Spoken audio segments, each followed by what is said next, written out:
Okay okay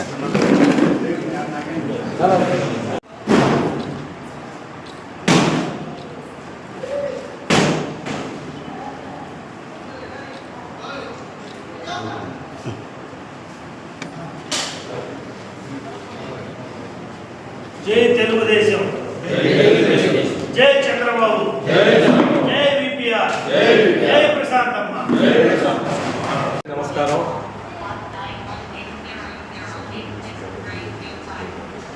Telugu Desam party Mahanadu Nellore జిల్లా వేదిక అయింది.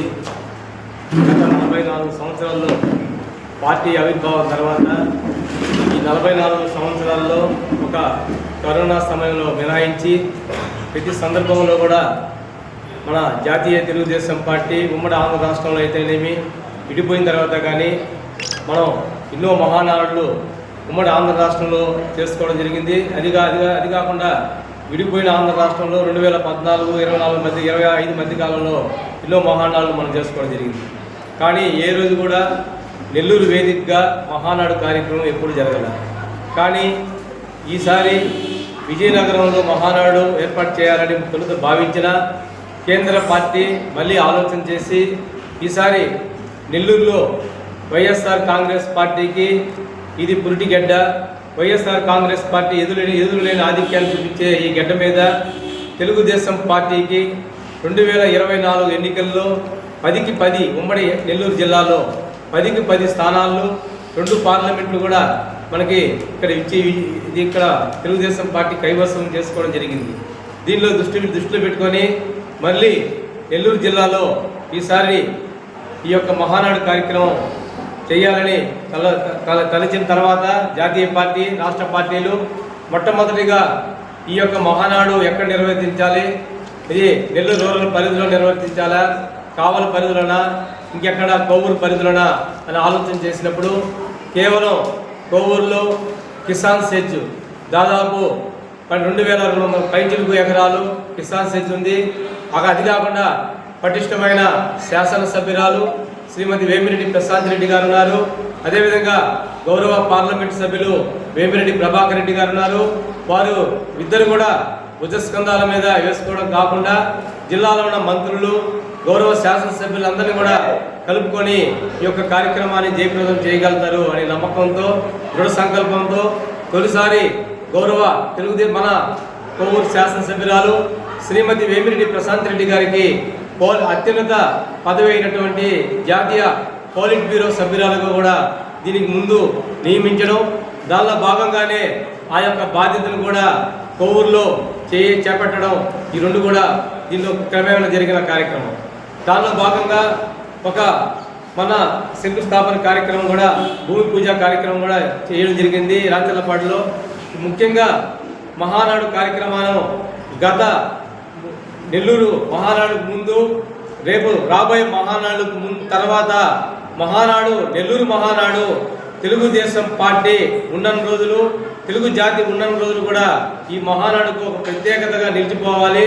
నెల్లూరు మహానాడుని మళ్ళీ కొట్టే మహానాడు గతంలో లేదు, రేపు కూడా రాబోదనే విధంగా ఈ యొక్క మహానాడు కార్యక్రమం చేయాలని నెల్లూరు జిల్లా నాయకత్వం, నెల్లూరు జిల్లా తెలుగుదేశం పార్టీ శాసనసభ్యులు, మంత్రివర్యులు, అదేవిధంగా ముఖ్యంగా కోవూరు శాసనసభ్యురాలు శ్రీమతి వేమిరెడ్డి ప్రశాంత్ రెడ్డి గారు, అదేవిధంగా గౌరవ పార్లమెంట్ సభ్యులు వేమిరెడ్డి ప్రభాకర్ రెడ్డి గారు దృఢ సంకల్పంతో ఉంటూ ఈరోజు కోవూరు నియోజకవర్గంలోని 5 మండల పార్టీ శ్రేణులను కూడా ఒక తాటి మీద తీసుకొచ్చి వారు ఇప్పటికే 5 మండలాల పార్టీ శ్రేణులతోటి, కేఏసీ సభ్యులతోటి, ఐటీడీపీ సభ్యులు, అనుబంధ విభాగాల సభ్యులు, మండల పార్టీ కన్వీనర్లు, అదేవిధంగా జిల్లా పార్టీ అనుబంధ కమిటీ సభ్యులు, అదేవిధంగా సీనియర్ నాయకులు అందరితో కూడా మండలాల వారీగా ఇప్పటికే చర్చలు జరపడం, ఒక దిశ చూపించడం జరిగింది.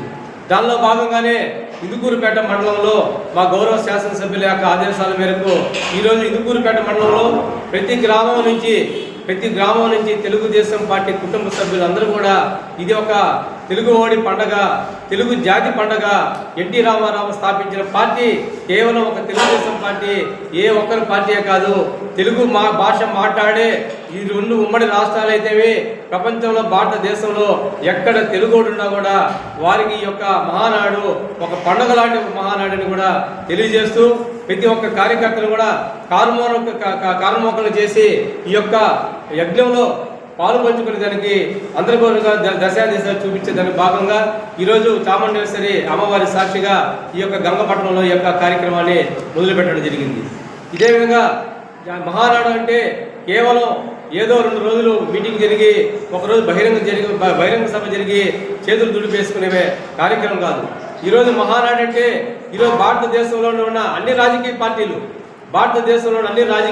కూడా మహానాడు సైజు చూస్తూ ఉంటాయి. ఎందుకంటే మహానాడులో ఎన్నో తీర్మానాలు చేస్తారు. మహానాడులో చేసే తీర్మానాలు ఒక రాష్ట్ర యొక్క సమస్యలు కాకుండా, రాష్ట్ర అభివృద్ధి కాకుండా, రాష్ట్రానికి సంబంధించి కాకుండా భారతదేశానికి ఉపయోగపడే తీర్మానాలు కూడా ఈ మహానాడులో చేస్తారు. మహానాడు భారతదేశ మనుగడ, రాష్ట్ర మనుగడ అన్నింటినీ కలబోసి మహానాడులో ఎన్నో తీర్మానాలు చేసే కార్యక్రమం ఈ యొక్క తెలుగుదేశం పార్టీలోనే ఒక సాధ్యము.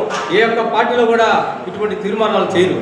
ఈరోజు మహానాడుకి సందర్భంగా ఈరోజు జాతీయ పార్టీ అయితేవి, రాష్ట్ర పార్టీ అయితేవి ఎన్నో కమిటీలు వేసి ఇప్పటికే రంగం సిద్ధం చేశారు.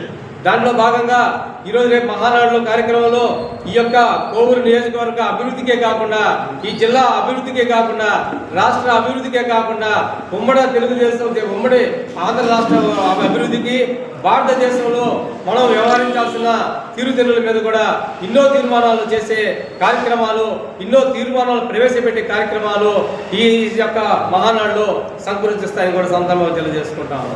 ఈ యొక్క మహానాడులో కింద స్థాయి కార్యకర్త ఇచ్చే వాళ్ళ యొక్క వినతిని కూడా స్వీకరించి మహానాడులో అది కరెక్ట్గా ఉంటే ఆ మహానాడులో తీర్మాన రూపంలో ఈ యొక్క ప్రజలకి ఈ తెలియజేసే కార్యక్రమం కూడా ఈ మహానాడులో జరుగుద్ది. ఎన్నో అభివృద్ధి సంక్షేమ కార్యక్రమాలు మళ్ళీ పురుడు పోసుకునేందుకు అవకాశం ఉంటుంది ఈ మహానాడులో. అందుకోసం ఈరోజు కోవూరు నియోజకవర్గ వ్యాప్తంగా ప్రతి ఒక్క తెలుగుదేశం పార్టీ కుటుంబ సభ్యులకు విన్నవించుకోవడం విధంగా రేపు 27వ తేదీ డెలిగేట్ల సమావేశం ఉంటుంది. దాదాపు ప్రతినిధుల సమావేశంలో ఒక 20,000 మంది పాల్పంచుకుంటారు. అదే విధంగా 28వ తారీఖు కూడా ఒక 25,000 మంది ప్రతినిధుల సమావేశం ఉంటుంది. ఈ ప్రతినిధుల సమావేశంలో రాష్ట్ర నలుమూలల్లో ఉన్నటువంటి శాసనసభ్యులు, ఎమ్మెల్సీలు, మంత్రులు, వివిధ రాష్ట్ర హోదాలో ఉండే వాళ్ళందరూ కూడా పాల్గొని వాళ్ళ యొక్క సందేశాలు ఇవ్వడం, పార్టీని ఎట్లా ముందుకు నడిపించాలి, కార్యకర్తలు ఏ విధంగా కాలమడకలు చేయాలి, కార్యకర్తల యొక్క అభిష్టాలు ఏంది, ఏ విధంగా మనం ముందుకు వెళ్ళాలి, పార్టీని 2029 ఎన్నికలు కూడా ఇప్పటి నుంచే మనం ఏ విధంగా సిద్ధం కావాలని కూడా ఈ యొక్క దశాదిశ చూపించే కార్యక్రమం రేపు మహానాడులో జరగదు. అంతేకాకుండా ఈరోజు జరిగే మహానాడు రేపు స్థానిక సంస్థలకు కూడా ఎంతో ఉపయోగపడుతుంది. ఈ కోవూరులో జరిగే మహానాడుని కూడా ఈ సందర్భంగా చెప్పక మారదు. కాబట్టి ఈ అవతల 2027, 28 తర్వాత 29వ తేదీ రాష్ట్ర వ్యాప్తంగా, అంటే ఒక ఆంధ్ర రాష్ట్రమే కాకుండా ఉమ్మడి ఆంధ్ర రాష్ట్రమైన తెలంగాణ నుంచి కూడా అనేక మంది ప్రజలు ఈ యొక్క మహానాడులో పాల్పంచుకుంటారు. దాదాపు 5 లక్షల నుంచి 10 లక్షల మంది వస్తారని ఇప్పటికే జాతీయ నాయకత్వం అయితేమి, రాష్ట్ర నాయకత్వం అయితేమి, జిల్లా నాయకత్వం అయితేమి ఒక నిర్ణయానికి వచ్చున్నారు. ఈ 5-10 లక్షల మందిలో ఒక కోవూరు నియోజకవర్గం నుంచి మన గౌరవ శాసనసభ్యురాలు 1,00,000 మంది స్వచ్ఛందంగా 1,00,000 మంది తెలుగు ప్రజలు అక్కడ హాజరవ్వాలి. తెలుగుదేశం మహానాడికి కార్యకర్తలందరూ హాజరవ్వాలి. కేఎస్ఏ నుంచి బూత్ కన్వీనర్ కానించి, అదేవిధంగా గ్రామ పార్టీ అధ్యక్షులు కానించి, క్లస్టరు, యూనిట్, మండల పార్టీ, జిల్లా పార్టీ, అనుబంధ సంఘాలు, వివిధ హోదాల్లో ఉన్న ప్రతి ఒక్కరు కూడా కింద స్థాయిలో నుంచి జనాలు సమీకరించుకొని మనం అక్కడికి హాజరయ్యి ఈ యొక్క మహానాడు యొక్క విశిష్టతని వాళ్ళకి తెలియజేసి మహానాడు ప్రతి ఒక్కరు జయప్రదం చేయాలని కోరడం జరిగింది. దానిలో భాగంగా ఈరోజు ఒక 5 గ్రామాలలో ప్రతినిధులందరూ సమావేశమైనాం. ఇక్కడ అందరూ కూలంకషంగా చర్చించుకొని ఎవరు ఏ విధంగా ముందుకు పోవాలని కూడా చర్చించుకుంటాం. అంతేకాకుండా మహానాడు పార్టీ ఆవిర్భావం తర్వాత నందమూరి తారక రామారావు జన్మదినాన్ని పురస్కరించుకొని ఒక మహానాడు కార్యక్రమాన్ని ఏర్పాటు జరిగింది. ఈ మహానాడు కార్యక్రమంలో ఎన్నో విభాగాలు ఉంటాయి. సాంస్కృతిక విభాగాలు ఉండొచ్చు, అదేవిధంగా మీడియా విభాగం ఉంటుంది, అదేవిధంగా రైతు విభాగం ఉంటుంది, అదేవిధంగా పెన్షన్ల మీద తీర్మానాలు చేస్తారు, వృద్ధుల మీద తీర్మానాలు చేస్తారు, అభివృద్ధి కార్యక్రమాల మీద ఎన్నో తీర్మానాలు చేస్తారు. అదేవిధంగా సంక్షేమ కార్యక్రమాలకు సంబంధించి ఈరోజు అన్నదాత సుఖీభావ కార్యక్రమం ఉంటుంది, పెన్షన్ల కార్యక్రమం ఉంటుంది, అదేవిధంగా తల్లికి వందనం కార్యక్రమం ఉంది, స్త్రీ శక్తి పథకం ఉంటుంది, రేపు బాబు పెట్టబోయే కళ్యాణ వస్తు పథకం అవుతుంది.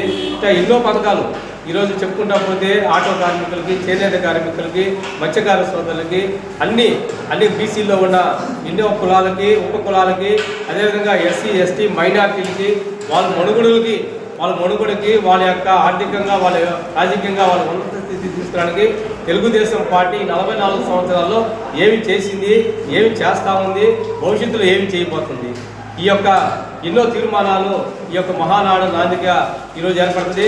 అదేవిధంగా మహానాడులో రాజధాని మీద ఎన్నో తీర్మానాలు చేయబోతున్నారు. రేపు ఈరోజు మనకి అత్యంత ప్రతిష్టాత్మకమైనది ఈరోజు అమరావతి రాజధాని. ఈరోజు అమరావతి రాజధాని ఒక పక్క మావిగన్ అంటూ వైఎస్ జగన్మోహన్ రెడ్డి గారు మావిగన్ పేరుతో మళ్ళీ దాన్ని హైజాక్ చేయాలని చూస్తున్నారు. ఇప్పటికే చట్టబద్ధతగా తీసుకురావడం జరిగింది. ఈ చట్టబద్ధత తీసుకొచ్చిన తర్వాత ఇక్కడ పరిశ్రమలను ఏ విధంగా ఆకర్షించాలి, పరిశ్రమలకు ఇచ్చే రాయితీలు ఏముంటాయి, పరిశ్రమలకు ఇచ్చే వాళ్ళకి భరోసా ఏముంటుంది, వాళ్ళకి ఒక రక్షణ చట్టాలను కూడా ఏర్పాటు చేసి ఈ యొక్క అమరావతిని సుభిక్షమైన రాజధానిగా ఏర్పాటు చేస్తారని కూడా ఎన్నో తీర్మానాలు చేయబోతారు. ఆ యొక్క తీర్మానాలు కూడా అందరూ కూడా ఆమోదించేటట్టు ఆ తీర్మానాల అనుగుణంగా అమరావతి నిర్మాణం జరగద్ది. అదేవిధంగా మనకి పోలవరం అనేది మనకి ఎంతో ప్రాధాన్యత చెందిన పోలవరం ఎప్పటి నుంచో ఆగింది. ఈరోజు పోలవరం పనులు కూడా శరవేగంగా జరుగుతామని కేంద్ర ప్రభుత్వం నిధులు తీసుకొచ్చి కేంద్రం నుంచి ఏ విధంగా నిధులు తీసుకురావాలి, కేంద్రం మీద మనం ఏ విధంగా వాళ్ళ ద్వారా నిధులు సేకరించాలి, ఎన్నో ప్రాజెక్టుకి కేంద్రం ద్వారా హైవే రోడ్లకి ఏ విధంగా నిధులు తీసుకురావాలి, ఇవన్నీ కూడా మహానాడులో తీర్మానం చేయడం. అదేవిధంగా పోలవరాన్ని ఎప్పుడు పూర్తి చేయగలుగుతాం, ఈ పూర్తి చేసేదానికి దానికి ఒక కమిటీలు వేసి వెంటనే పూర్తి చేసేదానికి కూడా అక్కడ ఎన్నో తీర్మానాలు జరుగుతాయి. కాబట్టి మహానాడుకున్న ప్రాధాన్యత భారతదేశంలో ఏ రాజకీయ పార్టీకి లేనంటూ మహానాడులో కింద స్థాయి కార్యకర్త యొక్క మనసులో ఉన్న మాట కూడా మహానాడులో అంత ప్రాధాన్యత ఉంటుంది. అదే మహానాడు కూడా గొప్పతనం. అందుకనే సామాన్య కార్యకర్త ఎంతో కింద స్థాయి కార్యకర్త కూడా రాష్ట్ర వ్యాప్తంగా ఉమ్మడి రాష్ట్రంలో ఎంతో వ్యయ ప్రయాసాలు ఎదుర్కొని వాళ్ళకి వసతి సౌకర్యం లేకపోయినా కూడా వచ్చి మహానాడులో 3 రోజులు పాలు పంచుకుంటున్నారంటే దాని ప్రత్యేకత అన్నమాట.